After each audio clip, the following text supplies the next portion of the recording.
बिस्मिल्लाहिर्रहमानिर्रहीम। Dear students, अस्सलाम वालेकुम। एक दफ़े एक ख़ास टॉपिक के साथ इजाज़ मोहम्मद हाज़िर हुआ हूँ। इससे पहले हम इंतहाई इंपॉर्टेंट एक डिस्कशन कर चुके हैं और वो था सेल्फ़ इंडक्शन और उस फिनोमेना के नतीजे में पैदा होने वाले सेल्फ़ इंड्यूस्ड ईएमएफ पर तफसील से गपशप कर चुके हैं। उसमें मैथमेटिकल वर्क भी था, हमने समझने भी की कोशिश की, बेसिक मैकेनिज़्म को भी समझने की कोशिश की और यकीनन फैराडेस लॉ और एम्पेयर्स लॉ का यकीनन एक ज़बरदस्त कोलिब्रेशन था जिसकी बिना पे वो पूरा काम करता था, हम समझ चुके हैं। आज का हमारा जो टॉपिक है डियर स्टूडेंट्स, वंस अगेन उसी तरह ही है जिस तरह हमने सेल्फ इंडक्शन में पढ़ा है।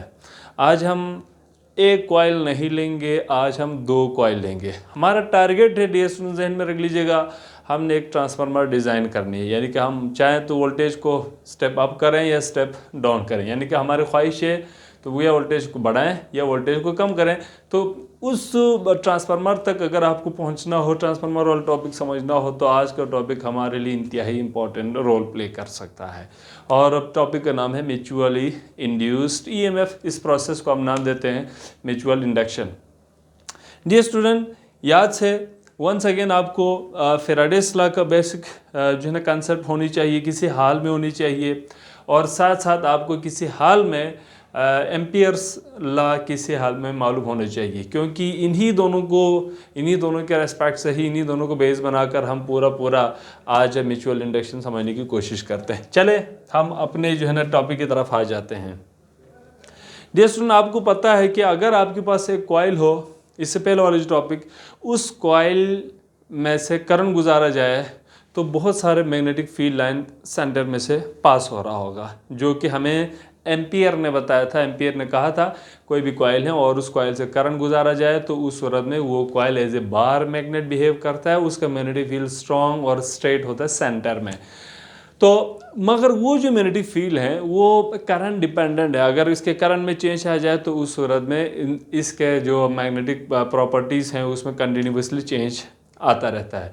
आज हम क्या करेंगे, बिल्कुल कंसेप्ट वही है, आज हम थोड़ा कुछ इस तरह से काम करेंगे। देखें, यह हमारे पास एक कॉइल है, ये एक और कॉइल है। इस कॉइल को, जिसको मैंने रेड मतलब मार्कर से मैंने शो किया हुआ, इसे हम प्राइमरी कॉइल का नाम देंगे, और ये हमारा सेकेंडरी कॉइल है, इसे हम नाम देंगे डियर स्टूडेंट, जहन में रख लीजिएगा, सेकेंडरी कॉइल, और ये हमारा प्राइमरी कॉइल है। अब हम क्या करेंगे, इसमें इस प्राइमरी कॉइल और सेकेंडरी कॉइल के बीच कोई इंटर कनेक्शन नहीं है, यानी कि इन दोनों को इलेक्ट्रिकली कोई कनेक्ट नहीं किया गया है, इन दोनों के बीच सेपरेशन है। देखें, ये बिल्कुल अलग थलग है। मगर ये जो कॉइल है जिसको मैंने प्राइमरी कॉइल का नाम दिया हुआ, इसको एक करंट सोर्स, स्पेशली मैंने एक अल्टरनेटिंग करंट सोर्स रखा है। ये जो अल्टरनेटिंग करंट सोर्स है, इसके साथ इसको अटैच किया हुआ है। अगर इसको, यानी इस सेकेंडरी कॉइल को एक अल्टरनेटिंग करंट सोर्स के साथ हम कनेक्ट करके रख देते हैं तो यकीनी बात है इधर से करंट पास हो ही जाएगा, ठीक। मगर ये जो कॉइल है जिसको हमने नाम दे रखा है सेकेंडरी कॉइल, इस सेकेंडरी कॉइल को देखें, आपको कोई भी करंट सोर्स कनेक्ट किया हुआ नज़र नहीं आएगा।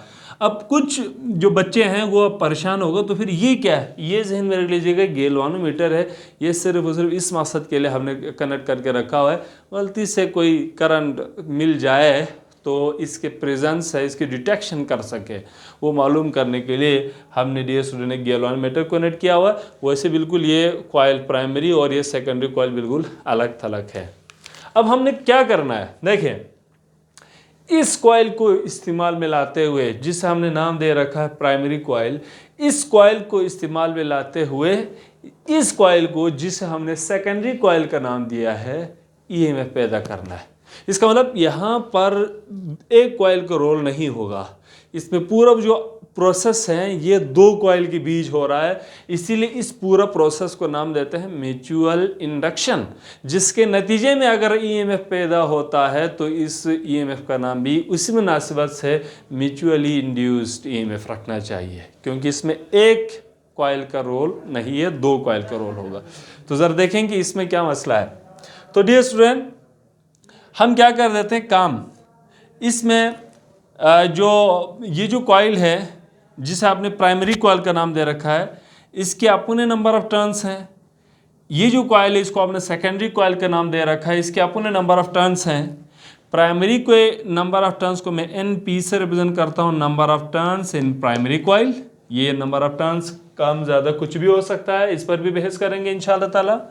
सेकेंडरी कॉइल बिल्कुल इसी तरह, सेकेंडरी कॉइल के नंबर ऑफ टर्न्स को ds में एन एस से रिप्रेजेंट करता हूँ, number of turns in secondary coil. इसमें भी नंबर ऑफ टर्न्स ऊंच नीच हो सकता है, वो यकीनन किन किन फैक्टर पर हम बेस्ड ऑन रिक्वायरमेंट है और यकीनन उसी हिसाब से हम उसको भी चेंज करेंगे।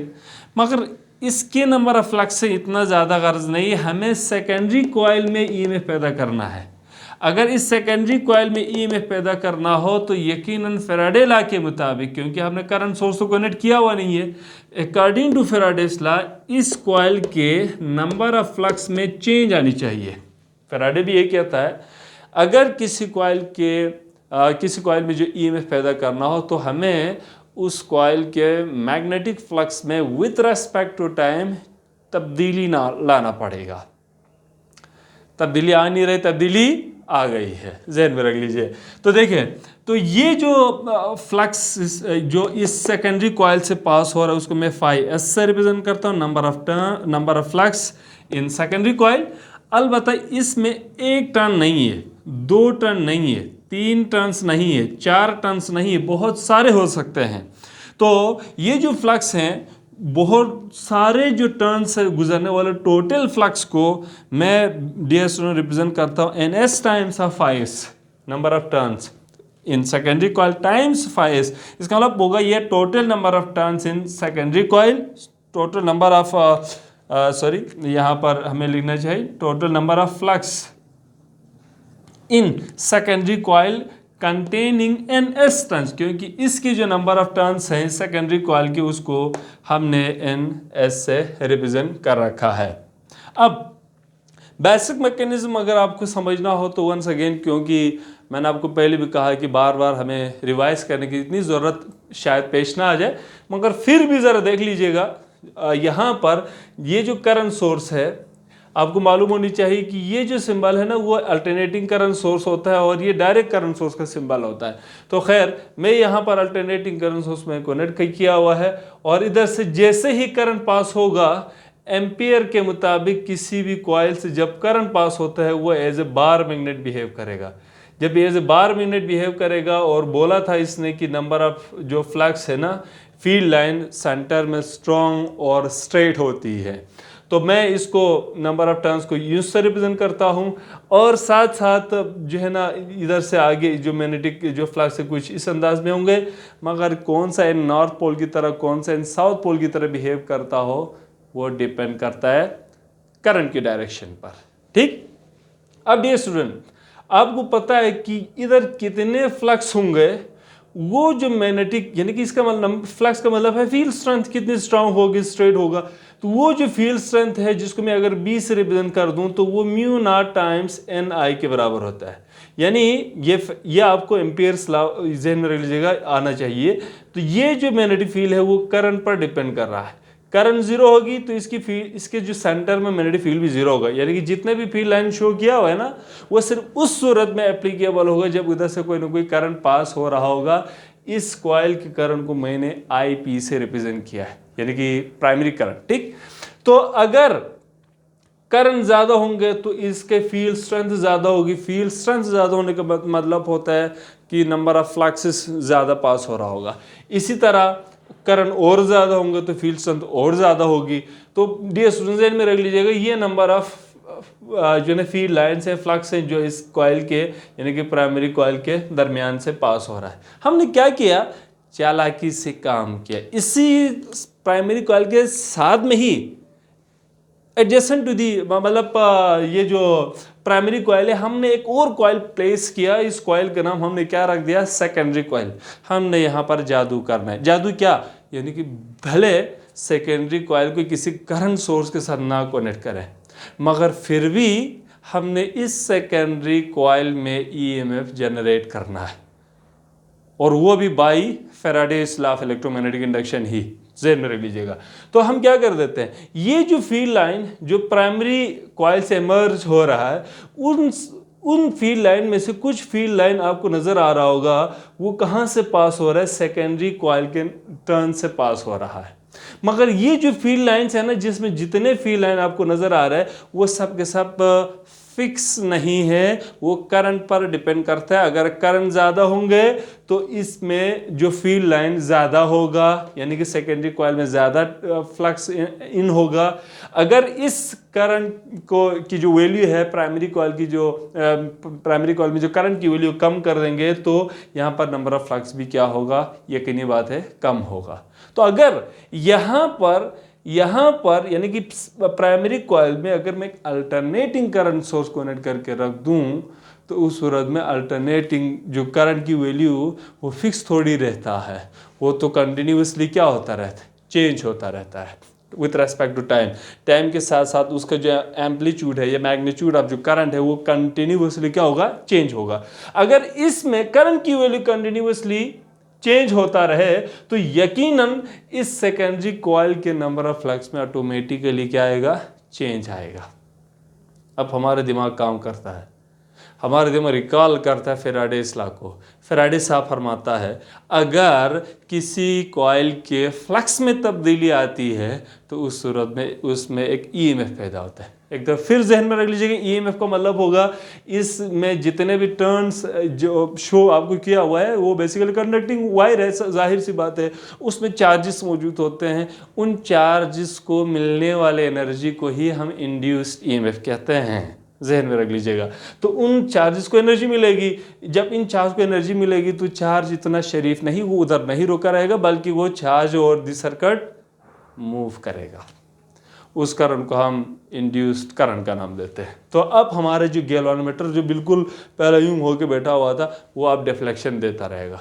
अगर गैल्वानोमीटर हमारा डिफ्लेक्शन देता रहे तो हम डायरेक्ट समझ जाएंगे कि यहाँ पर कोई ना कोई करंट जनरेट हुआ है। तो आप ज़रा नोट करें, अगर आप गौर करेंगे तो इसमें जो ईएमएफ पैदा हो रहा है वो टोटली हमें यहाँ पर इस प्राइमरी कॉइल की वजह से है। इसका मतलब सेकेंडरी कॉइल में हम ईएमएफ पैदा करना चाहते हैं प्राइमरी कॉइल का इस्तेमाल में लाते हुए, इसीलिए दो कॉइल का यहाँ पर ज़रूरत है। ओवरऑल इसी प्रोसेस को हम म्यूचुअल इंडक्शन और इस ईएमएफ का नाम म्यूचुअली इंड्यूस्ड ईएमएफ का नाम देते हैं।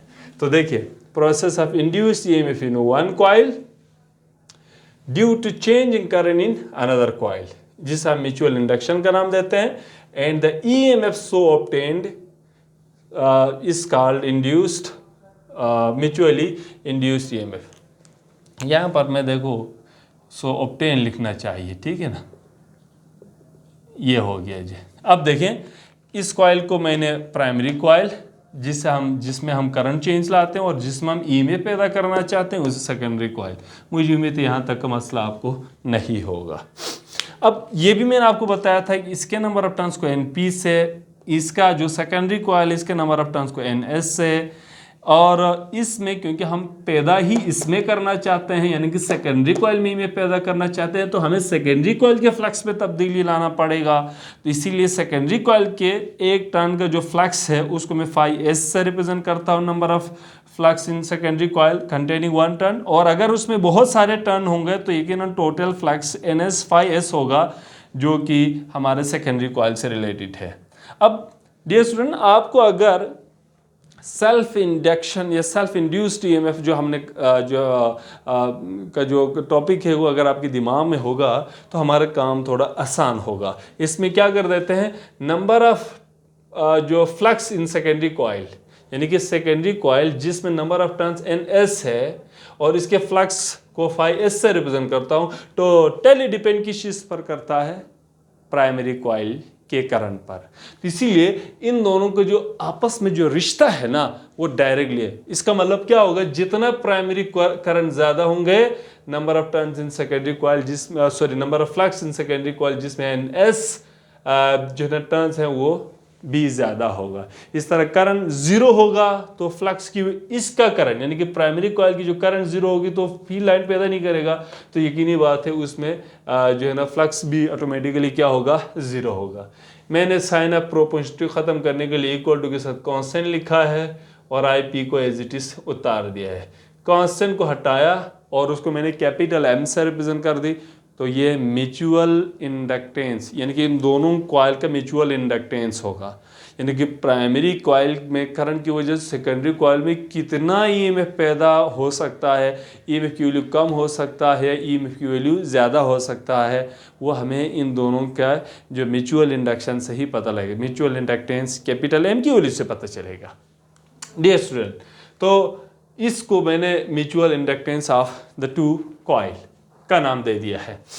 अब यहाँ तक तो बात कंप्लीट हो गई। इसमें हमने कहा कि जो प्राइमरी कॉइल के करंट में चेंज आने से जो है ना सेकेंडरी कॉइल की जो नंबर ऑफ फ्लक्स है इनका आपस में रिलेशनशिप देखा, मगर हमें मालूम है कि इसके जो करंट सोर्स है उसको हमने अल्टरनेटिंग करंट सोर्स के साथ कनेक्ट कर रखा हुआ है, तो यकीनन सेकेंडरी कॉइल के फ्लक्स में ऑटोमेटिकली चेंज आता है। अगर सेकेंडरी कॉइल के फ्लक्स में ऑटोमेटिकली चेंज आ जाता है तो इसका मतलब ये हुआ फैराडे के मुताबिक उसमें एक ईएमएफ पैदा होता है, और इस ईएमएफ को अकॉर्डिंग टू फैराडेस लॉ उसने जो मैथमेटिकली वर्क किया था, induce EMF is equal to minus N del phi divided by delta T. तो मैं अब एक दफ़ा फिर मैं आपको फोकस कर रहा हूँ, ज़हन में रख लीजिएगा, हमें गर्ज सेकेंडरी कॉइल में पैदा होने वाले ईएमएफ से है। तो डियर स्टूडेंट्स, मैंने इस ई को रिप्लेस कर दिया ई एस से। ई एस का मतलब होगा सेकेंडरी कॉइल में पैदा होने वाले ईएमएफ इज इक्वल टू, क्योंकि सेकेंडरी कॉइल के नंबर ऑफ टर्न्स को हमने एन नहीं बल्कि उसको हमने एन एस से रिप्रेजेंट किया है, तो N S into delta phi नहीं फाई एस लिखा, सिर्फ सब्सक्रिप्ट में ये इसलिए लिखा है क्योंकि number of flux in secondary coil आपको शो कर सकूं। तो डिवाइडेड बाय डेल्टा टी, बिल्कुल जिस तरह हमने सेल्फ इंडक्शन में किया था। डियर स्टूडेंट, मैंने डेल्टा को थोड़ी देर के लिए साइड पे कर दिया क्योंकि एन एस की value number of turn secondary coil तो हमेशा कांस्टेंट नहीं रहेगा, इसको अंदर ले जाऊं बाहर ले जाऊं इससे कोई फर्क नहीं पड़ता, इसीलिए थोड़ी देर के लिए मैं इसको बाहर निकाल दूं तो minus delta N S phi S divided by delta T हो जाएगा।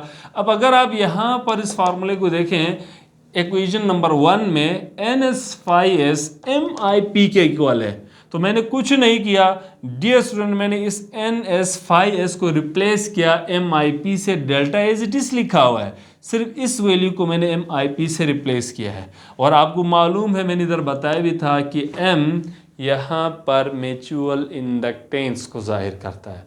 एम अगर म्यूचुअल इंडक्टेंस को जाहिर करता है, वो कांस्टेंट है, तो मैं डेल्टा जो कि चेंज को जाहिर करता है अंदर ले जाऊंगा और एम को मैं बाहर लेके आ जाऊंगा, कोई फर्क नहीं पड़ता। अब मुझे उम्मीद है बहुत सारों को ये समझ में आया होगा जो हमने काम किए वो 100% सही काम किए। क्यों? क्योंकि इसमें पैदा होने वाले जो इंड्यूस ईएमएफ इसके करंट में विद रिस्पेक्ट टू टाइम कितना चेंज आता है इस चीज़ पर डिपेंड करता है। इधर करंट ज़्यादा पास होने से फर्क नहीं पड़ता, जहन में रख लीजिएगा। आप जज्बाती हो गए, कहें कि नहीं सर हम इसको एक बहुत ज़बरदस्त करंट सोर्स के साथ कनेक्ट करूंगा मगर एक स्टेडी करंट जनरेट करूंगा। फ़र्ज़ कर मैं यहाँ पर 1000 एम्पियर, सॉरी कुछ ज़्यादा ही बढ़ गया, 100 एम्पियर में अगर इधर से करंट गुजार दूँ तो मैं कहूँगा इधर से 5000 फ्लक्स पास हो रहा है, मगर वो स्टेडी करंट हो तो वो हमेशा 5000 ही रहेगा, मगर फ्लक्स में चेंज नहीं आएगी तो ईएमएफ कहाँ से पैदा होगा? फैराडे कहता है फ्लक्स में चेंज ज़रूरी है। तो इस जो प्राइमरी कॉइल है उसके हमें किसी हाल में करंट में चेंज लाना पड़ेगा। जितना ही टाइम के साथ प्राइमरी कॉइल के करंट में आप चेंज लाएंगे उतना ही सेकेंडरी कॉइल में ईएमएफ ज़्यादा से ज़्यादा पैदा कर सकते हैं। इसका मतलब ये हुआ कि सेकेंडरी कॉइल के जो EMF should be directly proportional to rate of change of current in primary coil। और ये बिल्कुल सही है। देखें यहां पर टाइम के साथ प्राइमरी कॉइल में चेंज ज्यादा आएगा, ईएमएफ ज्यादा आएगा। टाइम के साथ साथ जो है ना प्राइमरी कॉइल के करंट में चेंज कम होगी तो सेकेंडरी कॉइल में ईएमएफ भी उसी हिसाब से कम पैदा होगी। तो बाकी माइनस साइन को डियर स्टूडेंट आपको मालूम है कि जो माइनस साइन है वो बेसिकली कॉज को मिलने वाला पोजीशन को डिस्क्राइब करता है। इस पर भी हम इंशाल्लाह ताला बहस करते हैं लेंस लॉ में। लेंस लॉ माशाल्लाह से आप लोगों को वैसे भी मालूम है। तो अगर आप वंस अगेन डियर स्टूडेंट, अगर आप यहाँ पर वंस अगेन ये जो mutual inductance of the two coil हैं इसको अगर आप वंस अगेन अगर आप समझना चाहते हैं तो इसको इसी फार्मूले से ही, चलो मैं इसे कोई इक्वेशन नाम दे दूंगा। जैसे मैं इसको मैं लेट सपोज कैपिटल ए से रिप्रेजेंट कर दूं, तो इसी कैपिटल ए में से एम की वैल्यू आपने निकाल देनी है। एम की वैल्यू जैसे निकाल देंगे तो delta I P divided by delta T जो इसके साथ मल्टीप्लाई हो रहा है उधर जाके क्या होगा, डिवाइड होगा। यानी कि इस साइड पे ई एस है तो वो तो है divided by del I P divided by delta T. जो ई एस है वो एक तरीके से average induced E M F in secondary coil है। वो इसलिए क्योंकि जो induce E M F in secondary coil वो भी वेरी करता रहेगा, चेंज होता रहेगा, इसीलिए हमने यहाँ पर इसका एवरेज लिया है, average induce E M F in secondary coil. और rate of change of current in primary coil का रेशियो हमेशा कांस्टेंट रहता है। यानी कि टाइम के साथ साथ अगर प्राइमरी कॉइल में टाइम के साथ साथ प्राइमरी कॉइल के करंट में चेंज कम आएगा तो सेकेंडरी कॉइल में ई में भी कम पैदा होगा। टाइम के साथ साथ जो है ना प्राइमरी कॉइल के करंट में चेंज ज़्यादा आएगा तो सेकेंडरी कॉइल में ई में भी ज़्यादा आएगा, ई में ज़्यादा पैदा होगा। मगर जब आप induce E M F in secondary coil और rate of change of current in primary coil का आप रेशियो देखेंगे तो इसका रेशियो डियर स्टूडेंट हमेशा रहेगा कांस्टेंट। उस कांस्टेंट से ही कितना इंडक्शन सेकेंडरी कॉइल में पैदा हो सकता है due to change in current in primary coil पता चल जाएगा। इसीलिए इसको हमने म्यूचुअल इंडक्टेंस, ये कांस्टेंट बहुत अहमियत का हामिल है। इसके अगर आप अगर आप इसके यूनिट निकालना चाहें तो कोई टेंशन नहीं, आप इसके यूनिट भी ऑब्टेन कर सकते हैं। इधर से ईएमएफ का यूनिट वोल्ट है, टाइम का यूनिट सेकंड है, एम्पियर को आप ऊपर ले जाएं तो क्या होगा, पर एम्पियर होगा, तो वोल्ट सेकंड पर एम्पियर। तो ये जोसेफ हेनरी के नाम से हेनरी ही रखा है। तो एक हेनरी मेरे पास एक कॉइल है, मेरे पास जो दो कॉइल हैं, इन दोनों कॉइल का म्यूचुअल इंडक्टेंस अगर मैं डियर स्टूडेंट कहूँ कि 1 हेनरी का था तो 1 हेनरी का म्यूचुअल इंडक्टेंस होने का मतलब है इस कॉइल के यानी कि प्राइमरी कॉइल में 1 सेकेंड के अंदर 1 एम्पियर का करंट में चेंज आ जाए जिसकी वजह से सेकेंडरी कॉइल में 1 वोल्ट का ईएमएफ पैदा हो, तो समझ लीजिएगा इन दोनों का जो म्यूचुअल इंडक्टेंस यानी कि एम की वैल्यू 1 हेनरी है। अगर 10 हेनरी है तो इसका मतलब होगा 1 सेकेंड में 1 एम्पियर करंट चेंज आ जाता है प्राइमरी कॉइल में, मगर हमारे सेकेंडरी कॉइल में 10 वोल्ट ईएमएफ इंड्यूस होता हो, तो इसका मतलब होगा इन दोनों का जो म्यूचुअल इंडक्टेंस है वो 10 हेनरी का होगा। तो बहरहाल ये था हमारा जो म्यूचुअल इंडक्टेंस। अब ये जो म्यूचुअल इंडक्टेंस खुद किन किन फैक्टर पर डिपेंड करता है उसके लिए आप भी थोड़ा बहुत जो है ना दिमाग पे जोर लगाएं। तो मैंने कुछ यहाँ पर लिखा है, उसमें जाहिर सी बात है सबसे important cheese number of turns of coil पर डिपेंड करता है। जितना इन दोनों के टर्न्स ज़्यादा होंगे ख़ास तौर पर सेकेंडरी कॉइल में, मतलब with respect to primary coil, उसी हिसाब से इसकी वैल्यू पर डिपेंड करता है। Number 2 area of cross section of coil पर भी डिपेंड करता है। और नेचर ऑफ ये जो कॉइल हम देखेंगे इंशाल्लाह ताला जब ट्रांसफार्मर आपको समझाऊंगा, तो म्यूचुअल इंडक्टेंस यकीनन जिस मटेरियल के ऊपर हमने इसको वाउंड किया होगा उस मीडियम पर भी डिपेंड करता है जिसको सराउंड किया गया इन दोनों कॉइल ने, इस चीज़ पर भी डिपेंड करता है। और साथ साथ सेपरेशन बिटवीन द 2 कॉइल पर भी डिपेंड करता है। तो ये था हमारा इंतहाई इम्पोर्टेंट टॉपिक। ये इन द सेंस इसलिए बहुत इंपॉर्टेंट है क्योंकि हमने इसी टॉपिक को यूज़ करना है, इसी टॉपिक को ही हमने यूज़ करना है।